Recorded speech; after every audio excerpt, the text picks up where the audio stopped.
इसका मतलब ये हुआ कि कल पाकिस्तान की ईद है। हाँ भाई, सालगिरह भी तो ईद जैसी होती है ना बेटा। अब जरा गौर से सुन, ये दो तारें जोड़ने से बम का टाइमर चलना शुरू हो जाएगा। तुम्हारे दादा कहा करते थे कि गीदड़ की मौत से शेर की मौत बेहतर है, और वो शहीद हो गए। शहीद कभी मरा नहीं करते बेटा। क्या दिया इस मुल्क ने हमें? मुझे क्या दिया है? आपको क्या दिया? अब्बा को क्या दिया? भूख, गुर्बत, बेरामी। कितने में सौदा किया है तूने अपने ज़मीर और मेरी सारी जिंदगी की कमाई हुई इज्जत और ख्वाबों का। सारी जिंदगी का सौदा अम्मा, सारी जिंदगी के सुख का सौदा, सारी जिंदगी की रोटी का सौदा, सारी जिंदगी की दवाइयों का सौदा। रुक जा सर, रुक जा, वरना वरना मेरा हाथ नहीं रुकेगा।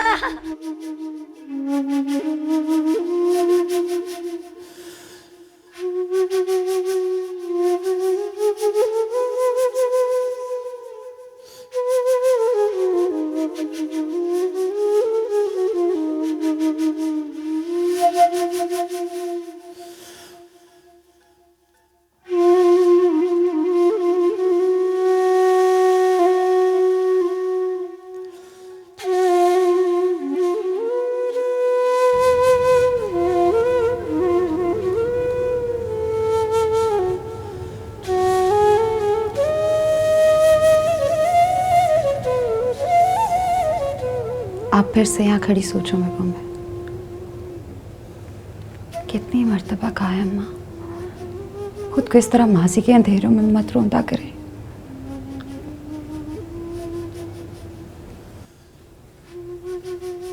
मैं खुद को कहाँ रोलना चाहती हूँ बेटी, लेकिन क्या करूं, जब भी तुम्हारे ससुर की बरसी आती है तो सारी यादें ताजा हो जाती है।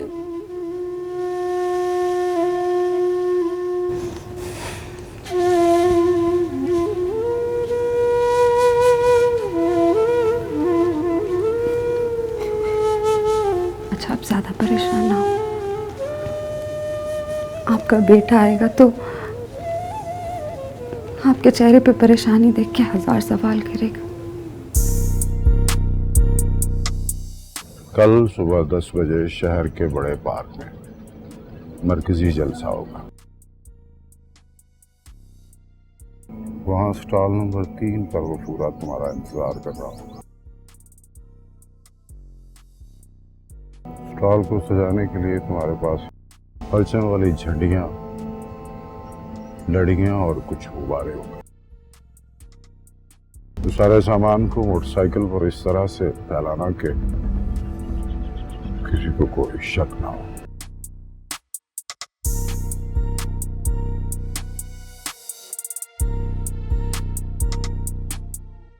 जो तुम्हारे अंदर जाने का पास है।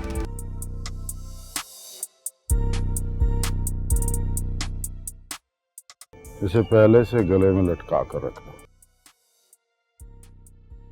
गेट पर पुलिस वाले चेकिंग कर रहे होंगे। तुझे गेट नंबर 2 पर सुबह 7:30 बजे पहुंचाना। तो ऐसे ही करीम की हमने वहां ड्यूटी लगवा दी। वो मौका मिलते ही तुम्हें अंदर भेज देगा। गेट पर दिखावे के लिए पुलिस वाले चेकिंग कर रहे होंगे। जो तेरी मोटरसाइकिल समेत तुम्हारे सारे सामान की चेकिंग। तुम घबराना मत। अंदर दाखिल होते ही स्टॉल नंबर 3 पर चले जाना। वो पूरा सामान अंदर ले जाने के बहाने मोटरसाइकिल को स्टॉल के अंदर ले जाएगा। फिर क्या होना था मेरा बच्चा, तुम्हारे दादा ने एक ललकार लगाई और सबके होश उड़ गए। फिर जब तुम्हारे दादा ने निकाली पिस्तौल तो सारे गद्दार भाग गए। दादा बहुत बहादुर थे ना दादो? हाँ बेटा। फिर वो मर क्यों गए? असफर, क्यों हर वक्त दादी को तंग किए रखता है? चल बाहर जाके खेल। अरे नहीं नहीं बेटा नहीं, बैठा रह, मेरी बात सुन। बेटा मर तो सबने जाना है।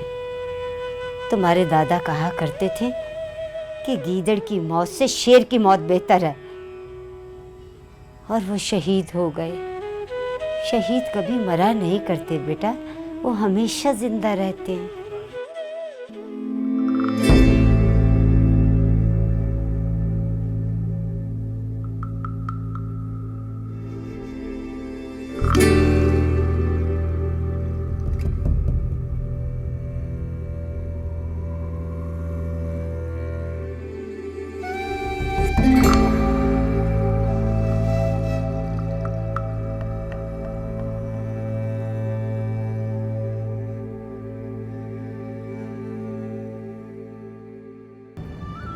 अब जरा गौर से सुन,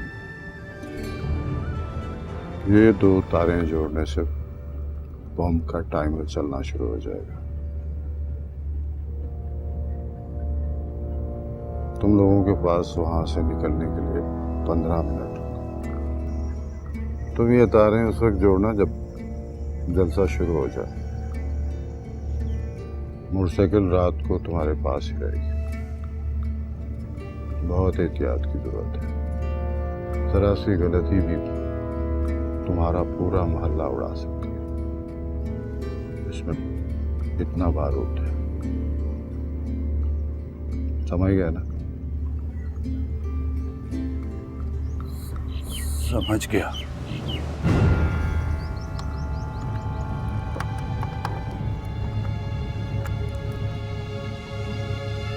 इस काम को हल्का मत समझना। जलसे में मशहूर सियासी शख्सियत मेहमान खुसूसी है। अगर तू इस मिशन में कामयाब हो जाता है तो तेरी जिंदगी सुधर जाएगी। इतना माल मिलेगा कि तू आराम से किसी दूसरे मुल्क में जिंदगी गुजार सकता है। चलो निकल यहाँ से, यहाँ पर ज्यादा देर ठहरना ठीक नहीं है। अब जा जा जाके खेल। नहीं दादू, अभी तक तो अब्बा भी घर वापस नहीं आए, और आपने मुझसे वादा किया था कि मुझे मोहल्ले की दुकान से घर से जाने के लिए झंडियाँ लेकर देगी। चलो, दुकान खुली है, मैंने देखा है अभी। चले अच्छा ना? देखा खुद?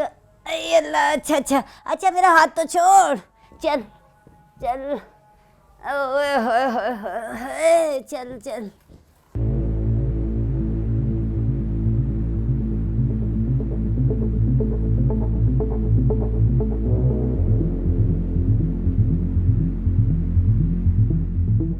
ओ हेलो, किधर है?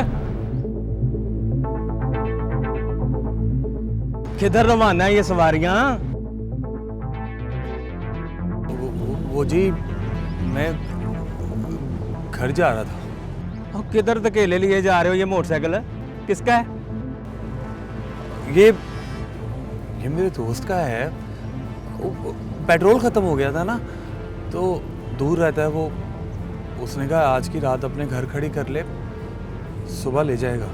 अच्छा, मोटरसाइकिल उसने रखी हुई है, पेट्रोल के पैसे नहीं है उसके पास। चल कागज निकाल। कागज तो नहीं है मेरे पास, वो उसके पास ही होंगे। जरा दूर नहीं गया होगा। अगर कहते तो मैं उसको बुलवा लाता हूँ। असगर बेटा, तू इधर क्या कर रहा है? उधर तेरी माँ तेरा इंतजार कर रही है। जा बेटा, घर जा। क्यों भी बुजुर्गो, आप जानते हैं इस बागड़ बिल्ले को? हाँ, अपनी सुगरा का बेटा है। अच्छा अच्छा अच्छा अच्छा, वो माई जो बच्चों को कुरान पढ़ाती है। हाँ वही। चल वे शहजादे, जिस केस में माँ का नाम आ जाए मैं वो फाइल ही बंद कर देता हूँ। तुझे भी माफ किया इस माँ के सदके। चल।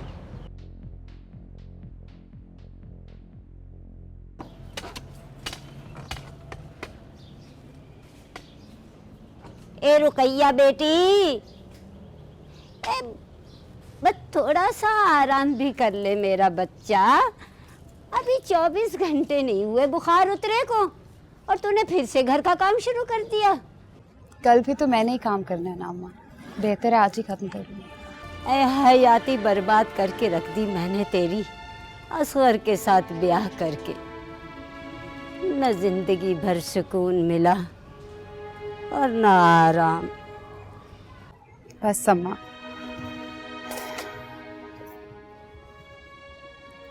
अब यही मेरा नसीब है।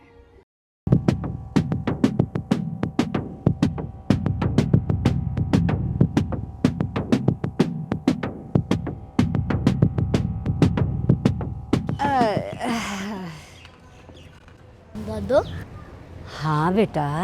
इसका मतलब ये हुआ कि कल पाकिस्तान की ईद है। हाँ भाई, सालगिरह भी तो ईद जैसी होती है ना बेटा। तुम चाहो तो इसे सालगिरह कह लो या ईद। दादू, हाँ कल हम जलसे पे जाएंगे ना? हाँ, क्यों नहीं जाएंगे, मगर एक शर्त है बेटा, वो ये कि कल सुबह सुबह उठकर तुमने सारे घर को झंडियों से भर देना है। और ये जो बड़े वाला झंडा है ना, ये छत पे लहरा देना। नहीं नहीं दादू, मैं तो आज ही झंडियाँ भी लगा दूंगा और परचम भी लहरा दूंगा। देखना, हमारा घर ना साथ वाले पप्पू से भी ज्यादा खूबसूरत सजेगा। आए जीता रहे मेरा बच्चा। पप्पू को क्या पता है कि घर किस तरह सजाया जाता है। लगता है इस बार भी मेरा बेटा ही जीतेगा। मुझे अभी भी तुम्हारी तबीयत ठीक नहीं लग रही, कहा था आराम कर ले। ये असवर अभी तक क्यों नहीं आया?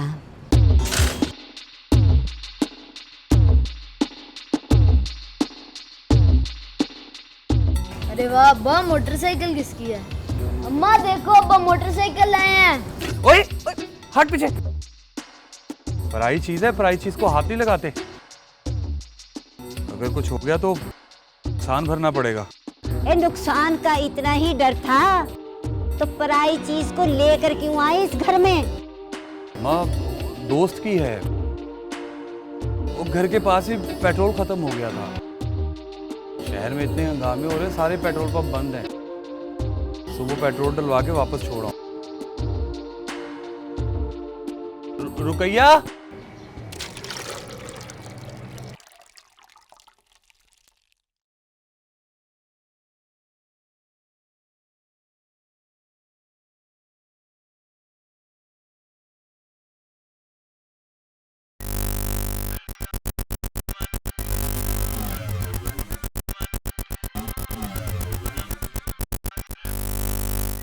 बाखबर जराये के मुताबिक शहर भर की पुलिस को रेड अलर्ट कर दिया गया है, क्योंकि शहर में बड़ी तकरीब के मौके पर किसी तखरीबकारी का अंदेशा है। पुलिस हुक्काम के मुताबिक 3 रोज पहले छापों में गिरफ्तार किए गए दहशतगर्दों ने अहम इंकशाफात किए हैं। पुलिस अपनी तफ्तीश को फिलहाल खुफिया रख रही है, लेकिन बहुत जल्द अहम राजों से पर्दा उठने की तवक्को है। अब मौसम का हाल। महकमा मौसमियात के मुताबिक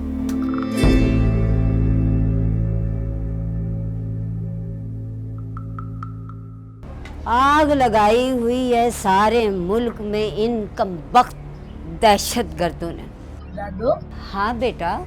ये दहशतगर्द क्या होता है? बेटा, ये दहशतगर्द सबसे बुज़दिल इंसान होते हैं। सबसे बुज़दिल आदमी होता है तो पुलिस वाले दहशतगर्द से डरते क्यों हैं? बेटा, सब पुलिस वाले दहशतगर्द से नहीं डरते। जिनके ईमान कमज़ोर और दिल में बेईमानी का चोर होता है ना, वही उनसे डरते हैं। है बेटा, ये तो बता, रुकैया की दवाई लाया है कि नहीं? माँ, दवाई पैसों से आती है और मेरी जेब में तो फूटी कौड़ी नहीं है। उम्मीद है कि कल तक आ जाएंगे पैसे कहीं से, फिर ले आऊंगा दवाई। बेटा, 50-60 रुपए तो अब भी हैं मेरे पास, अगर उनमें काम चल सकता है तो ले लो। अम्मा 750 रुपए की दवाइयां और इंजेक्शन आते हैं हर महीने। 250 रुपए बचत में तो दूध भी नहीं आएगा महीने का।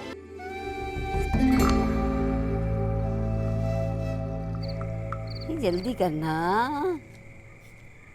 अभी पूरा घर पड़ा हुआ है सजाने को। शाबाश शाबाश, चल जल्दी से दूसरी झंडी को लगा।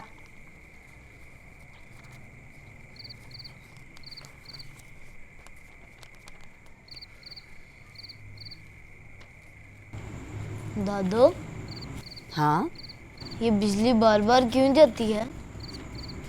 मैं बताती हूँ बेटा। जब दरियाओं में पानी कम हो जाता है ना, तो बिजली कम तैयार होती है। फिर सारे मुल्क को बराबर की बिजली देने के लिए लोड शेडिंग करनी पड़ती है।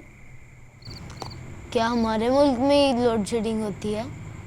हाँ बेटा, बदकिस्मती से हमारे मुल्क में ज़रा ज़्यादा लोड शेडिंग होती है, लेकिन ऐसी कोई बात नहीं। इंशाल्लाह हमारा मुल्क बहुत जल्द इस पे काबू पा लेगा। मत दिखाइए बच्चे को झूठे ख्वाब अम्मा। अम्मा, हमारे नसीब में ये अंधेरा और ये गर्मी लिख दी गई है। मत दिखाइए इसको झूठे ख्वाब, मत दिखाइए। ख्वाब देखेगा तो ताबीर की सोचेगा ना। तू क्या चाहता है कि इसके कच्चे जहन में मायूसी का जहर भर दूं, ताकि ये भी तेरी तरह कोई अच्छी बात ना सोच सके? झूठे ख्वाब की मिठास से सच का कड़वा जहर पीना बेहतर है अम्मा। तूने मुझे भी सारी जिंदगी यही सिखाया है। हमेशा मुझसे यही कहती रही कि सब ठीक हो जाएगा, सब अच्छा हो जाएगा। मर मर के तालीम मुकम्मल की तो सिफारिश और पैसा नहीं था नौकरी के लिए। मजदूरी शुरू की तो ठीक तरह से बेईमानी भी ना कर सका, क्योंकि आपने सिखाया हुआ था कि बेईमानी नहीं करनी। नतीजा क्या निकला? मैं दर बदर की ठोकरें खाता रहा और आप सारी जिंदगी सच और ईमानदारी का अलाप अलापती रही।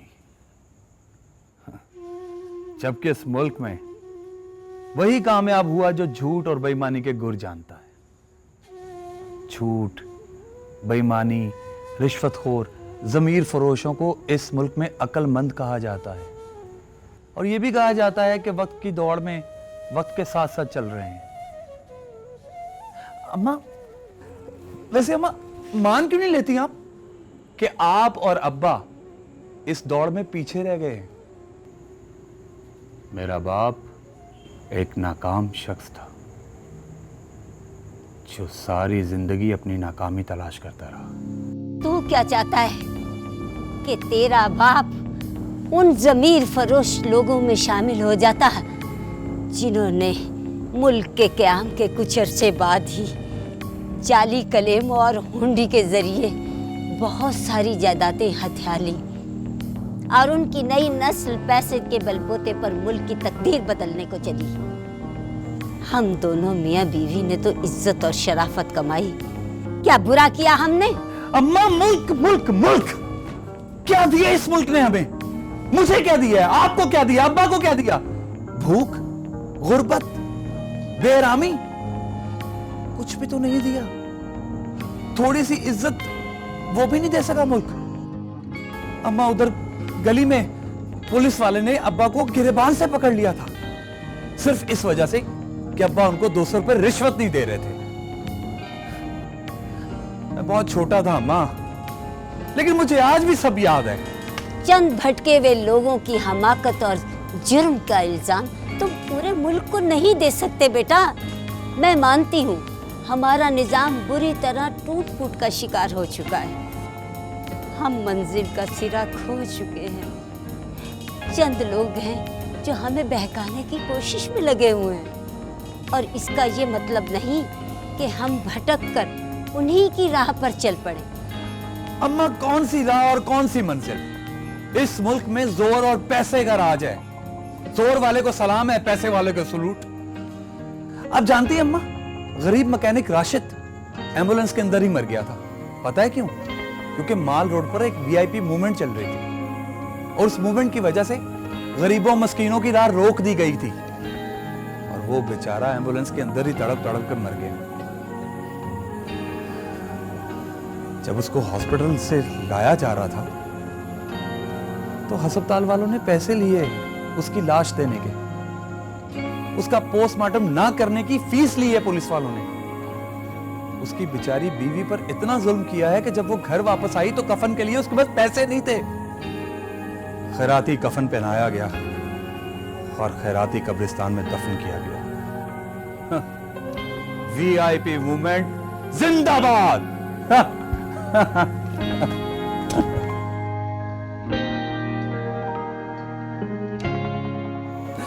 मैं तुम्हारी तलखी की वजह समझती हूँ बेटा, लेकिन मायूसी कुफ्र है। एक घिसी पिटी सी बात कर रही हूँ जो आज भी सच है। ये मत सोचो कि मुल्क ने तुम्हें क्या दिया, ये सोचो कि तुमने मुल्क को क्या दिया। ये सब हम गरीब अवामी क्यों सोचें? वो जो बड़े बड़े बंगलों में बैठे हैं वो क्यों नहीं सोचते? आप जानती हैं अम्मा, फजलू को 7 साल की कैद हो गई है। पता है क्यों? क्योंकि उसके स्कूटर में से 2 शराब की बोतलें बरामद हुई थी। उसको तो गिरफ्तार कर लिया, सजा भी सुना दी, मगर उससे किसी ने यह नहीं पूछा कि वो किस बड़े बंगले, किस बड़े फार्म हाउस, किस बड़े होटल में सप्लाई देने जा रहा था। आज भी उन बड़ी बड़ी जगहों पर सब कुछ हो रहा है। कितने शर्म की बात है। जिन पुलिस वालों ने उसे गिरफ्तार किया था, वही पुलिस वाले उन बड़े बड़े बंगलों, उन फार्म हाउसेस, उन होटल्स के बाहर पहरा देते हैं। अम्मा, अगर कोई ठेले वाला ये सब करे तो उस पर हद लगा दी जाती है, और अगर वो बड़े लोग ऐसा करें तो ये कहा जाता है कि ज़हनी सुकून के लिए तफरी कर रहे हैं। गलत लोगों के निज़ाम में आ जाने से सारे निज़ाम को गलत नहीं कहा जा सकता बेटा। अच्छे बुरे लोग तो हर जगह होते हैं, लेकिन एक बात याद रख लेना, कोशिश जारी रहनी चाहिए, थकना नहीं। थक कर रुक गए तो फिर कुछ ठीक नहीं होगा, सब बिगड़ता चला जाएगा।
असद, उतर नीचे, उतर।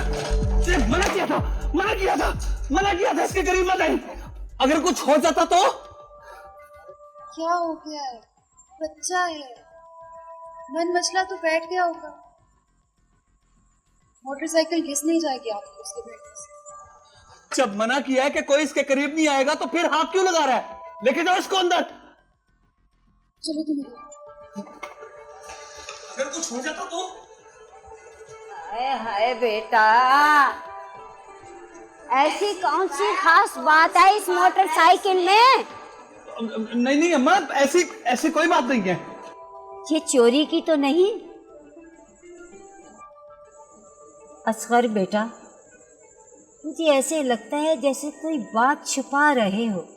तुम्हारा घबराया हुआ चेहरा ऐसा मैंने कभी नहीं देखा था। कोई ऐसा काम तो नहीं कर लिया जिससे हम लोगों की इज्जत खराब हो। नहीं नहीं अम्मा, ऐसी कोई बात नहीं है, मैं कुछ नहीं छुपा रहा, मैं कोई ऐसा काम नहीं कर रहा।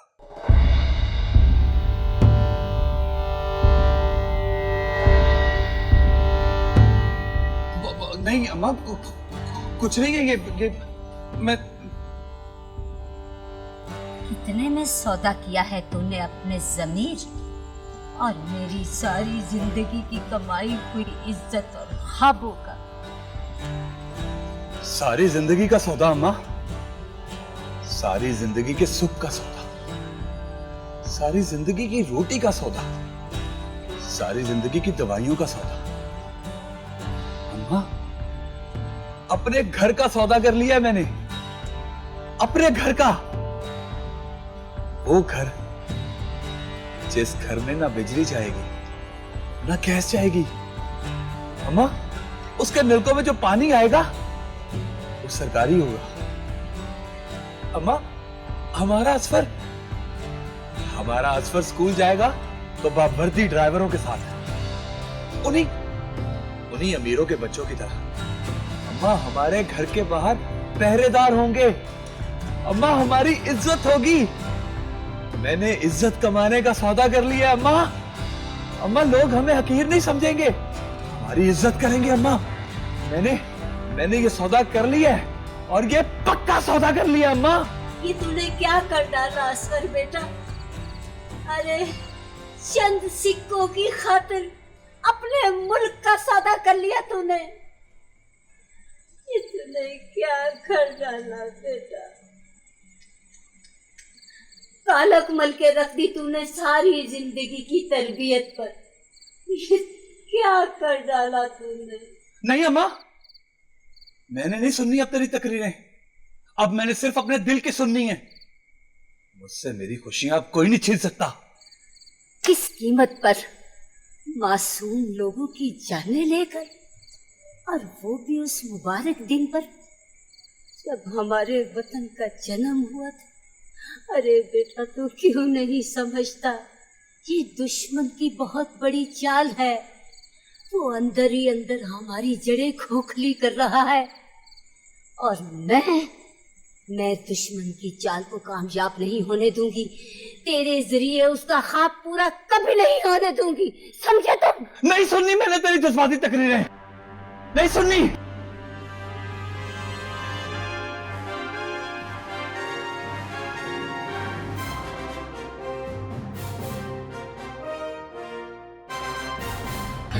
रुक जा असगर, रुक जा, वरना मेरा हाथ नहीं रुकेगा। अम्मा ये क्या कर रही हैं? हट पीछे तू। अम्मा, तू अपने खून पे गोली चलाएगी? मुझ पर? मैं तेरा बेटा हूं अम्मा। अम्मा, तू भी जानती है तू मैं सच कह रहा हूं। ये मुल्क हम जैसों के लिए नहीं है माँ, नहीं बना हम जैसों के लिए। तू मुझ पे गोली नहीं चला सकती, मैं तेरा बेटा हूँ अम्मा, नहीं चला सकती गोली। तो सच कहता है बेटा, हम अपनी मंजिल को खो चुके हैं, तो इसमें हमारे मुल्क का क्या कसूर है? एक ना एक दिन सीधा रास्ता जरूर मिल जाएगा। तेरी तरह भटकना नहीं, वरना मुस्तकबिल में हमारा नाम लेने वाला भी कोई नहीं होगा। नहीं अम्मा, तुझे इस खुशफहमी में जिंदा रहना है तो रह। मैं अब इस झूठे भरम के साथ जिंदा नहीं रह सकता। रुक जा असगर, रुक जा, अभी भी वक्त है बेटा। हम मिलकर महरूमी और नाइंसाफियों का हल जरूर निकालेंगे। अरे बेटा, हम मिलकर लड़ेंगे तो एक ना एक दिन जरूर जीत जाएंगे बेटा। अम्मा, मैं बहुत आगे जा चुका हूँ। नहीं अम्मा, मैं नहीं रुक सकता। तुम्हारे अब्बा का पुराना रिवाल्वर 47 में उसने अपने हाथों से अपनी सगी बहनों की इज्जत बचाने के लिए उनको शूट कर दिया था। 1965 में अपने घर की इज्जत बचाने के लिए इसको इस्तेमाल किया। 71 में मुल्क के दुश्मन जो मुल्क को तोड़ना चाहते थे, उनके 2 जिगरी दोस्तों को सीधा रास्ता दिखाया। और अब तू मुझे मजबूर न कर बेटा कि मैं इस पुराने रिवॉल्वर से कोई और कर्ज अदा कर सकूं। रुक जा बेटा, असगर बेटा, मैं तुझे कह रही हूँ, मेरी बात मान ले। असगर, मैं कह रही हूँ, रुक जा।